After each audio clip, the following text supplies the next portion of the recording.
scene. A friend of ours is dead in his bedroom. We hadn't heard from him for a while. We think he's dead. His roommate just went in there and said there's lots of blood. Has he been threatened by anyone recently? Yes, he has. He has an ex-girlfriend that's been bothering him and following him and slashing tires and things like that. And do you know the ex-girlfriend's name? Her name is Jodi. On June 4th of 2008, Travis Alexander, a 30-year-old salesman from Mesa, Arizona, was brutally killed in his own home. He sustained 27 to 29 knife wounds, a gunshot to the head, and his throat had been slit from ear to ear.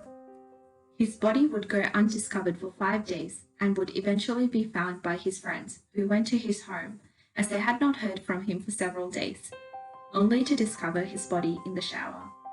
His 28-year-old ex-girlfriend, Jodi Arias, was arrested for the murder the following month.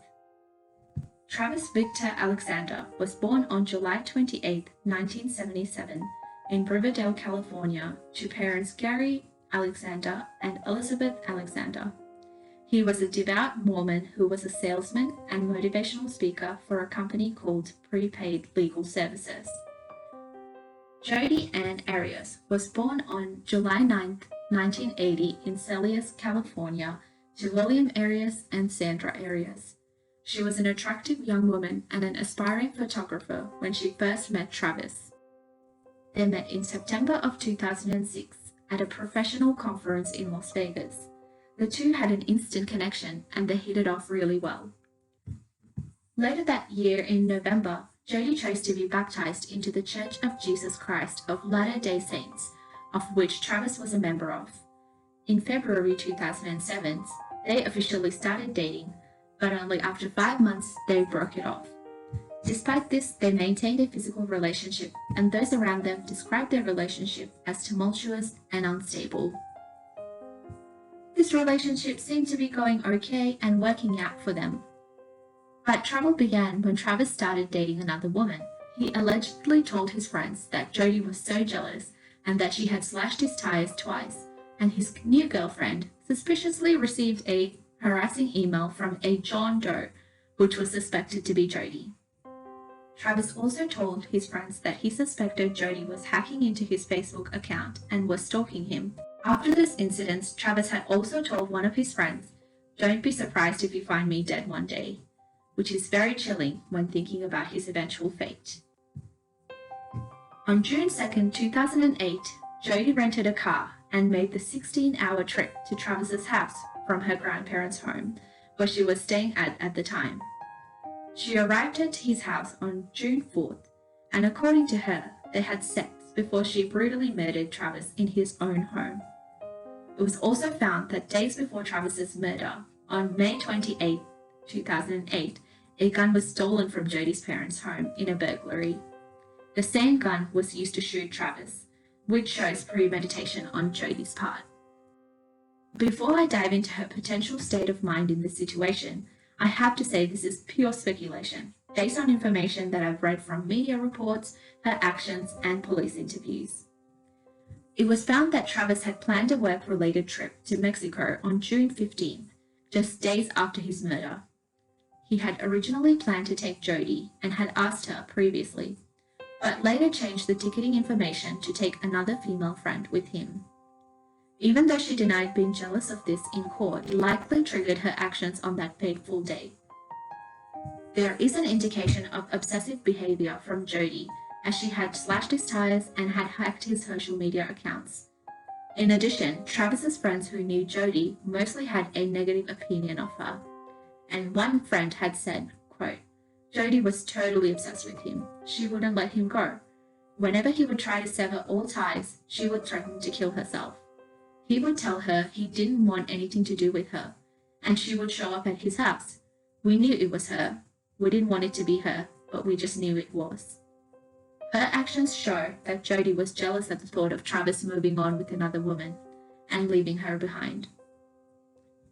She also displays traits consistent with borderline personality disorder, a mental disorder characterized by unstable personal relationships, intense fear of abandonment, and unstable moods.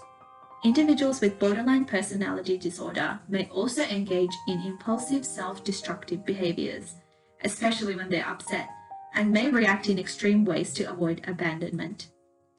If Travis denied her attempts to get him back that night, her fear of abandonment and rejection may have resulted in Jodi reacting in such an aggressive and violent manner towards him. Although Jodi is a dangerous, manipulative individual, it's important to note that most individuals with borderline personality disorder are just struggling with their sense of self and their relationships, and are not dangerous people. I would also describe Jodi as a narcissist, which is when a person has an inflated ego, a deep need for excessive attention and admiration, and a lack of empathy for others. These individuals have a grandiose view of themselves and are often arrogant. Jodi definitely fits in well with this description, as she displays no remorse for her actions, has never said sorry to Travis's family, showing her lack of empathy. She also has no problems lying and manipulating others, such as in court, where she changed her story multiple times about what happened that night. From denying being there the night of the murder, to being the victim of an attack on Travis, and finally to acting in self-defense. Were you at Travis's house on Wednesday? Absolutely not. I was nowhere near Mesa. They didn't say a lot. They were white Americans from what I could tell. They had, what do you call those things? Like beanies, but they cover your whole face. They didn't discuss much. They just argued. About what? About whether or not to kill me. For what reason? Because I'm a witness. Killed Travis Alexander on June 4th, 2008. Yes, I did. Why? The simple answer is that he attacked me, and I defended myself. She also victimized Travis, as she didn't let him move on from her. In her mind, if she couldn't have him, then no one could. I also suspect that in Jodi's mind, she may believe Travis deserved to die for betraying her and wanting to move on.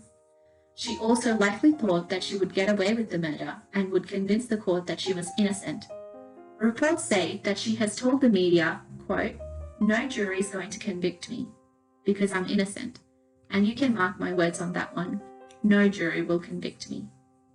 Despite this, she was convicted of first-degree murder on May 8, 2013, and sentenced to life in prison without the possibility of parole on April 13, 2015. I've left all the articles and references I've used in this video down in the description box below, so you guys can go check it out if you'd like. If you guys were interested in this video or want more content like this, please consider subscribing. If you have any suggestions for the next video, feel free to leave them down below in the comments. Thank you, and see you next time.